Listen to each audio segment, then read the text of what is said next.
Welcome to Learned in Go-Go, the podcast.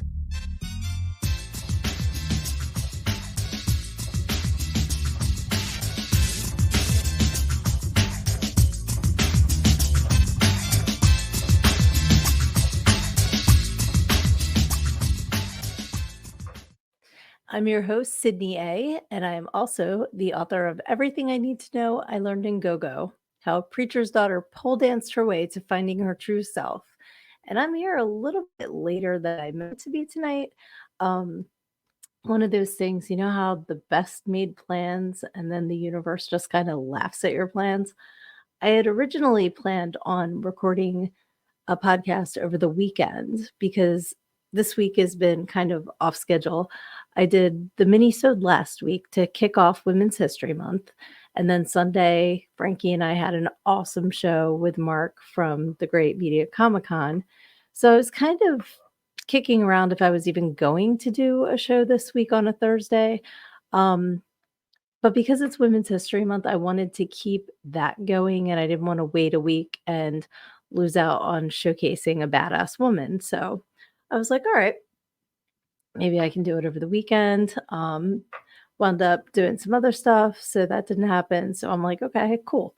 I will do all of my research. I'll get it together and do it, like record it on Wednesday so I can post it on Thursday. And then, as happens to so many of us, work is like, hey, how about you do this instead? So it's okay. I love my job, but just getting a little bit later of a recording than I meant to. So if nothing else, you'll always get me being authentically myself. And sometimes that means that the universe is laughing at my plans. So better late than never. And here we go.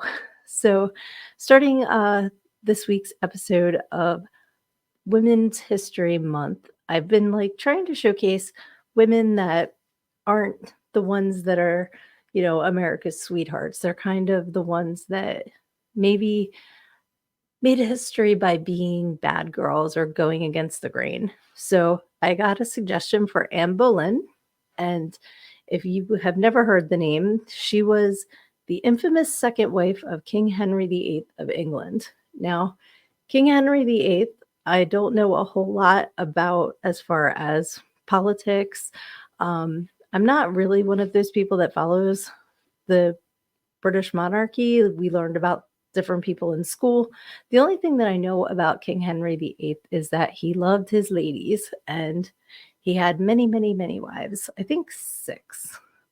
Should have written that down. But Anne Boleyn was his second wife. Now, her story is one of ambition, intrigue, and tragedy.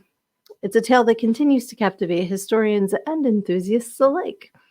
So she was born in the early 16th century to Thomas Boleyn, who was an ambitious courtier. I have no idea what that is. I should have looked that up as well.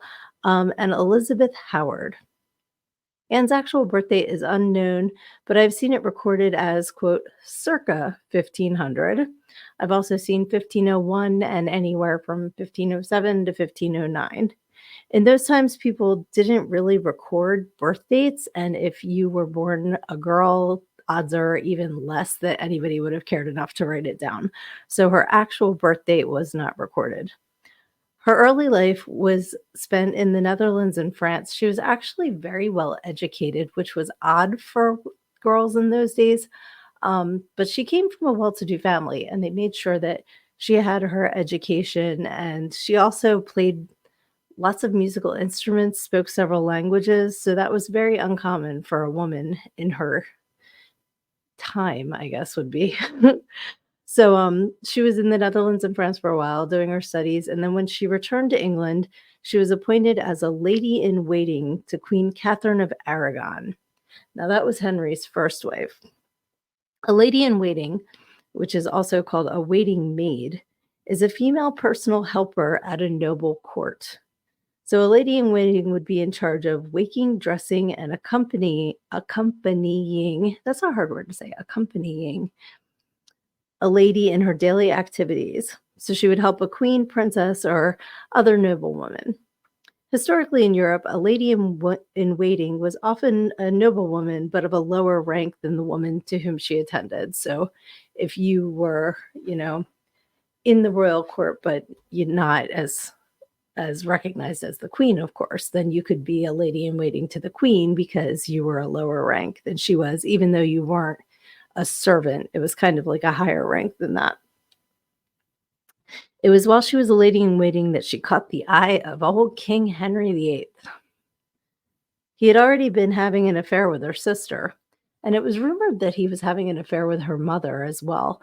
But that went later on to be disproven, and they said they quoted him when they asked him about it as saying he was not with the mother.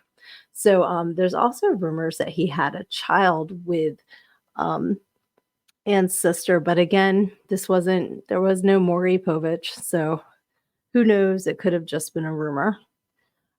He was determined to divorce his first wife, Catherine, as she was unable to produce a male heir for him. And that is what Henry wanted more than the putang. Well, maybe just as badass, was to have a male heir. And Catherine had female children, but was never able to produce a male heir.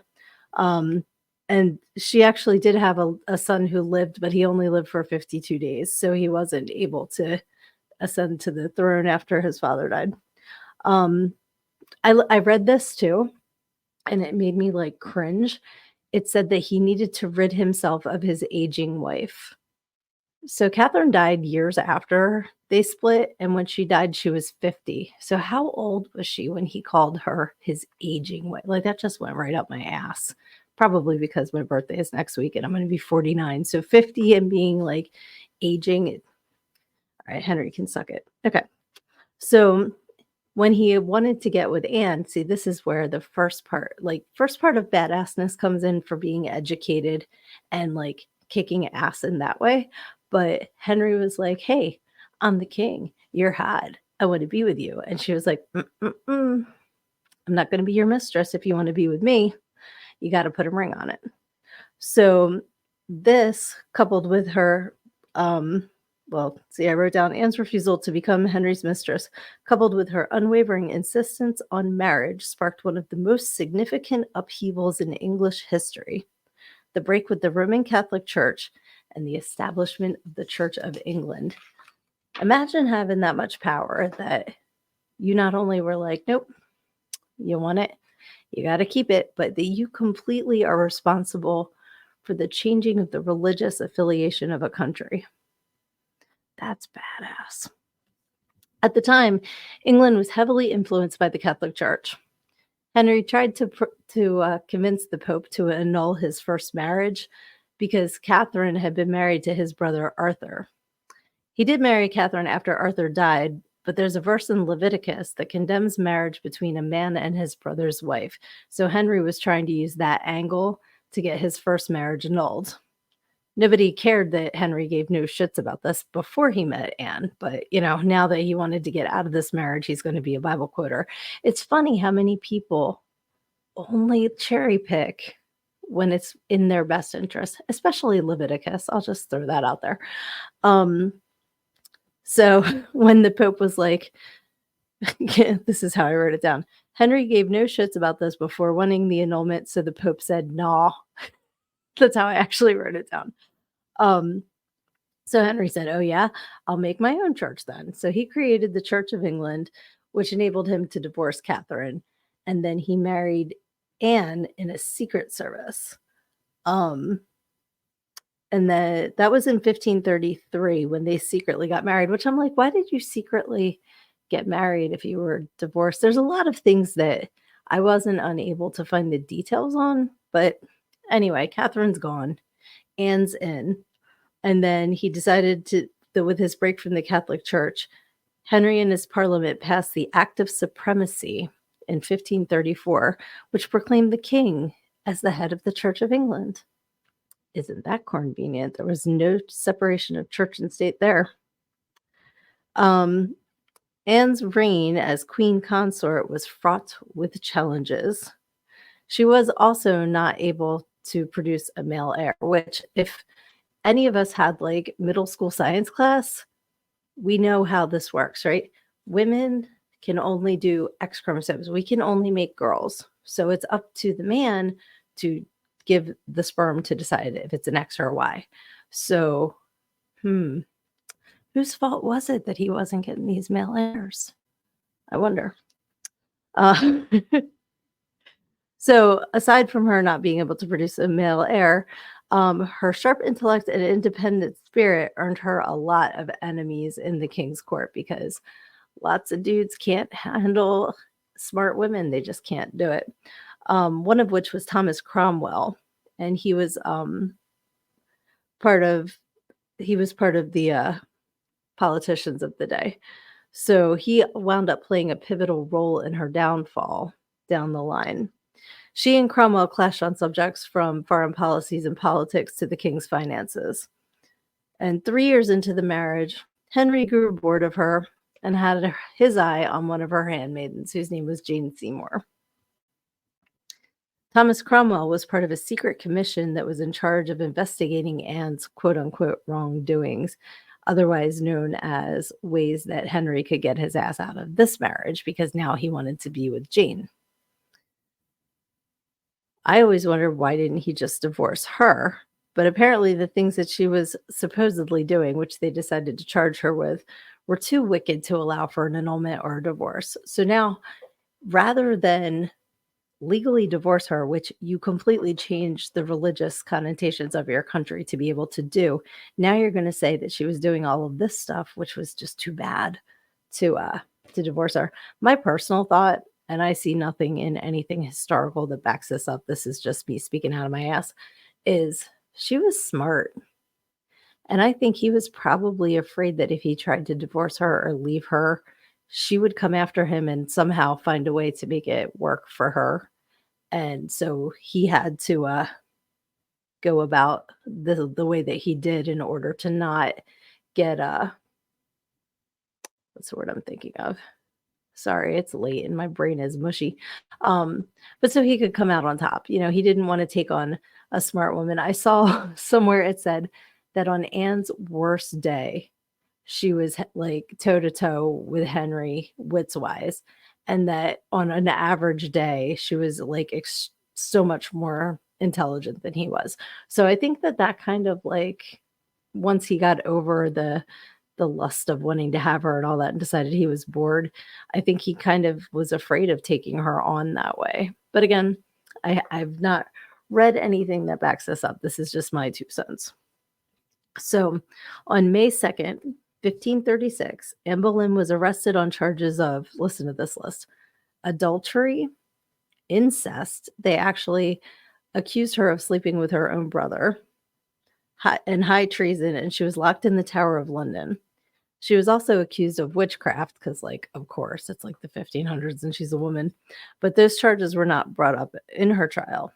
And I thought it was funny that, like, he's, fucking at least 2 of her handmaidens, plus God knows who else, but then he's accusing her of adultery. Like, how? Anyway, he's the king. I guess, to quote Mel Brooks, it's good to be the king. So her trial took place on May 15th, 1536, and she was found guilty by a jury that included her own uncle and a former fiance. Like, how is that a jury, like an impartial, this whole thing, right? I'd like to think that we've come a long way, but I think sometimes we haven't.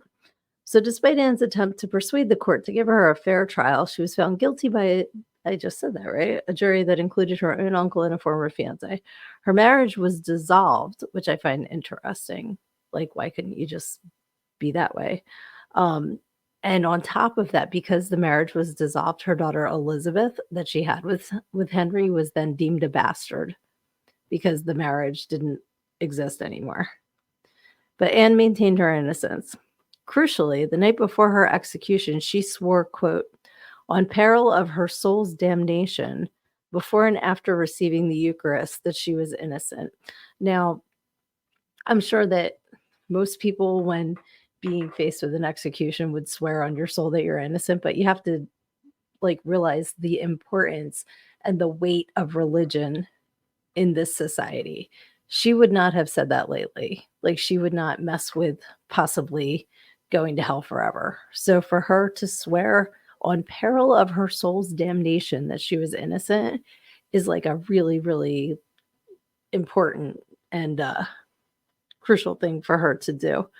So despite that, she was beheaded on May 19th, 1536. And an interesting side note was Henry spent the extra money to get a French swordsman to cut her head off as opposed to an English executioner with an axe. Like, I don't know if that means that he did still care for her. I'm not sure. But even though he orchestrated every minute and very public detail of her trial and execution, he put relatively little thought into what would happen with her remains. In place of a coffin, it's believed that her body was put into an old arrow chest and buried in an unmarked grave in, I think it's Sale Church, Salle Church. Like, come on now. You're going to like go about getting a divorce to marry her. You love her that much, or at least want to be with her that much. You go through the execution and spend extra money to get a French swordsman rather than an executioner. I don't know if maybe that guaranteed a one strike beheading. I'm not up on my my beheadings, but maybe that's why. I'm not sure. But for centuries, people have reported seeing her ghost frequently at the Tower of London, Windsor Castle, and several other locations. Her ghost is said to appear each Christmas at Hever Castle, which is her childhood home, which that's kind of sweet. But people have reported seeing her with and without her head. So I wouldn't really want to see her headless roaming around, but I think it's kind of cute that she goes home for Christmas.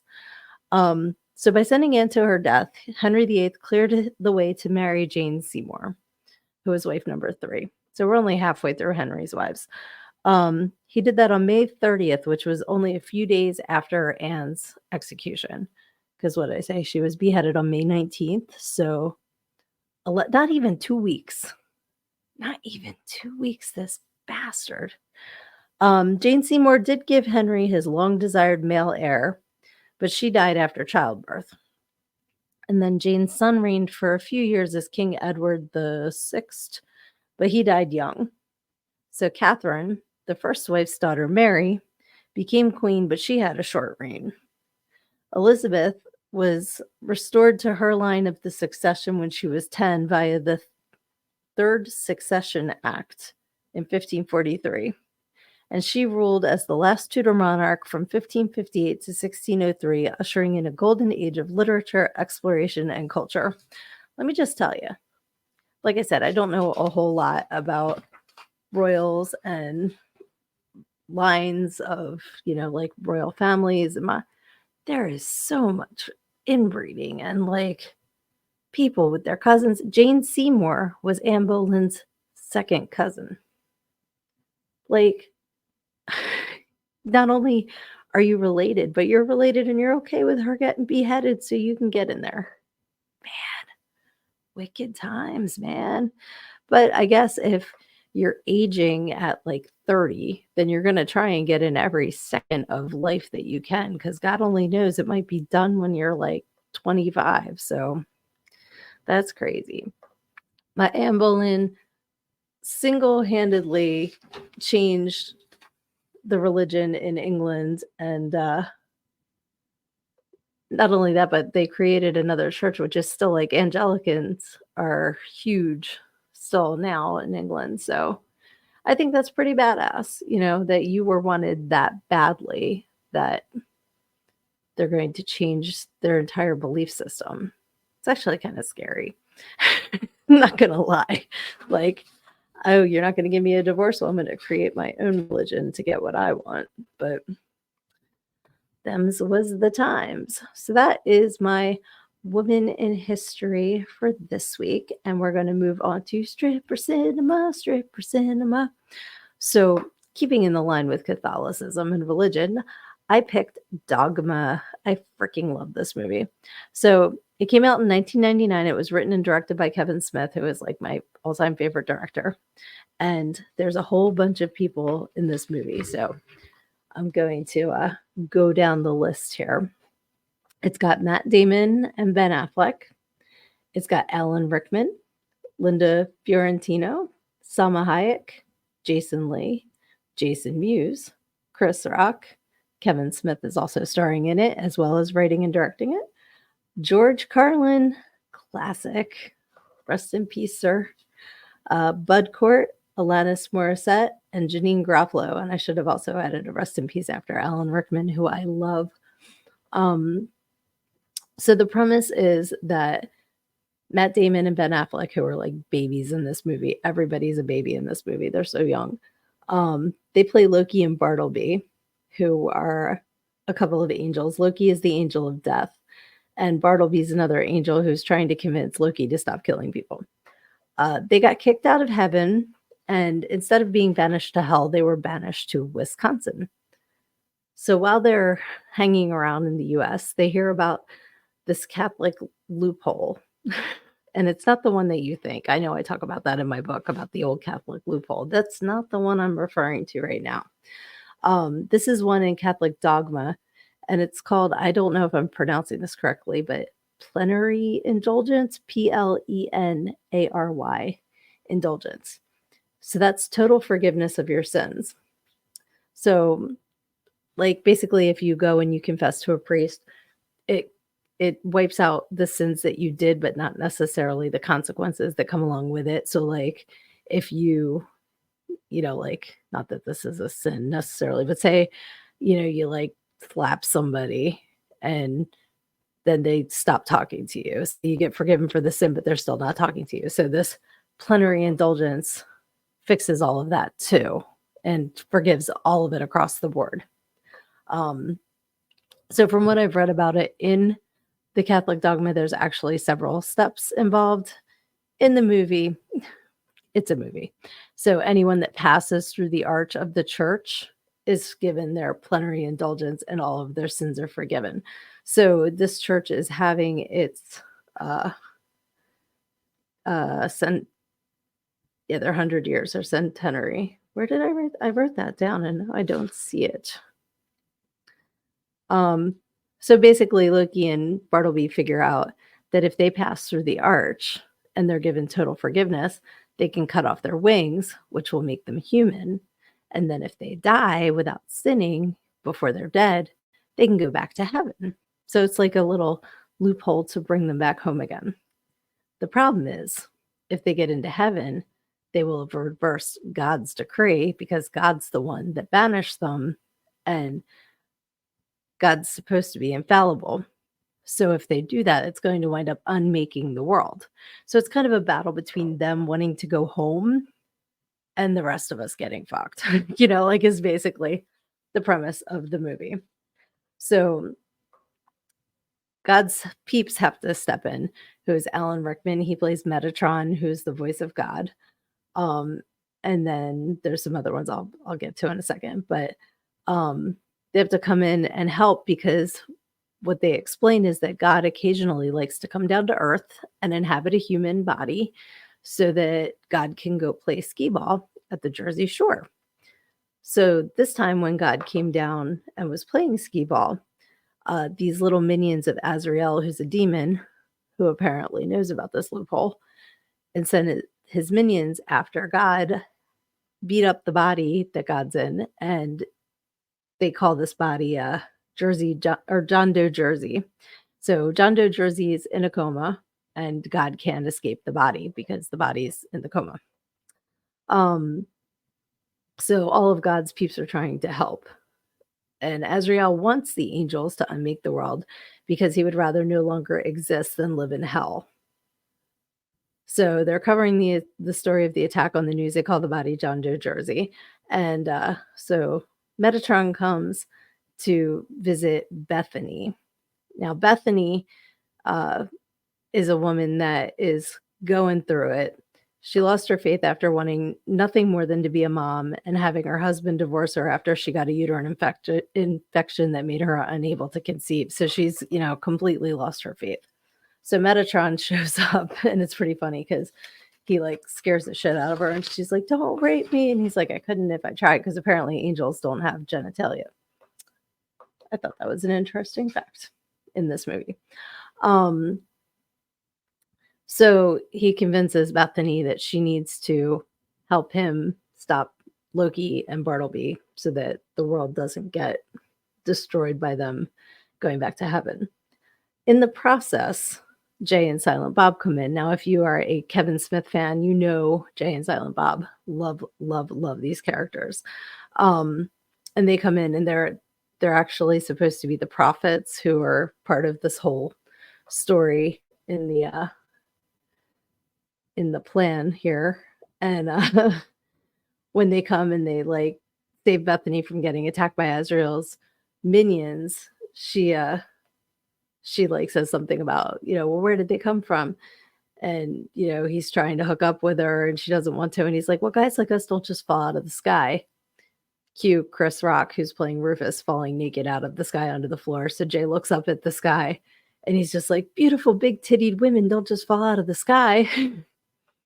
A for effort. So now Rufus has joined the party. So now it's Rufus, Metatron, Bethany, Jay, and Bob trying to save the world. So where do they go? A strip club. Yay, this is how it turns into stripper cinema. Once again, Salma Hayek is the dancer. Love, love, love her in that role. And she's playing Serendipity, who's dancing to Candy Girl, a new edition. And they try to get her on board to help. And in the midst, they get attacked by a Golgothan, which Azrael sends, which is a shit demon. That's a classic scene. So Serendipity's fighting off the Golgothan. They knock him out. She's going to interrogate him, and everybody else is going to stop everybody else at the church. So Loki and Bartleby wind up finding it and start killing everybody that they can. And in the process, Loki's wings are cut, making him a human with a conscience.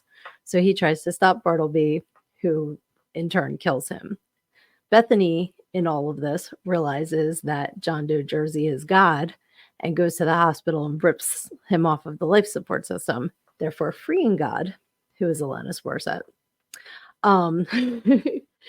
So in the process, Bethany winds up killing herself by saving God, and God winds up killing Bartleby. Jay shows up with Bethany's lifeless body. God resurrects Bethany and implants in her a baby. Because what I forgot to say is that when they went to the strip club, Salma Hayek's character Serendipity shares with Bethany that she's a scion, the last scion, which is the last living descendant of. Now, wait just a darn minute, you might say. Jesus did not have kids. However, Mary had kids after she had Jesus. So, mitochondrial DNA passed down from the mother's side. There's still the bloodline there. It's a movie, okay? Just remember it's a movie.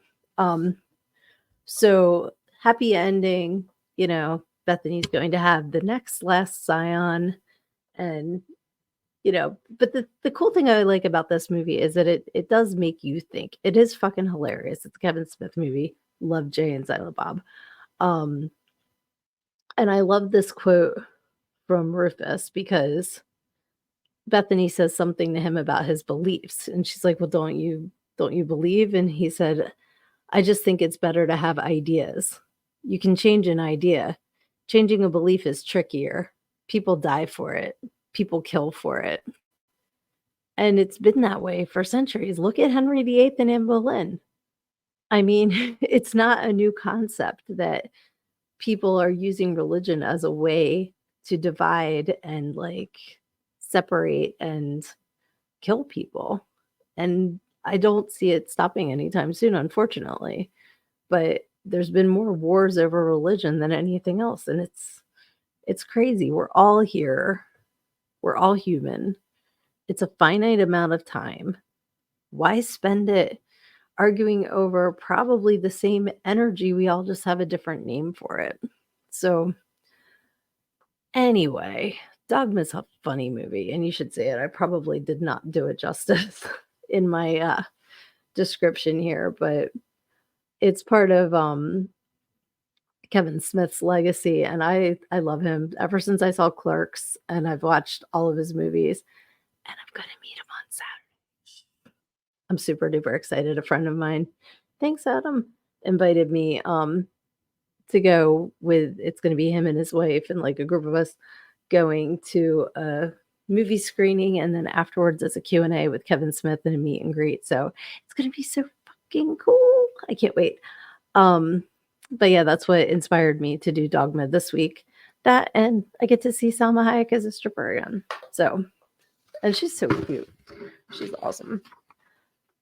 But yeah, so that is my stripper cinema, and I am going to wrap this up with an assignment for this week. So my assignment is I want you to go to my social media. It's at LearnedInGoGo on Instagram and on Facebook, and that's where I will post this. This week's assignment is to answer, have you ever changed a belief? And there's no need to share details if you don't want to. You can just keep it to a yes or a no, but I love details. So if you are comfortable sharing them, I would love to hear, what belief and even what made you change it, if that's something that you are comfortable sharing. Like I said, if not, a simple yes or no works as well.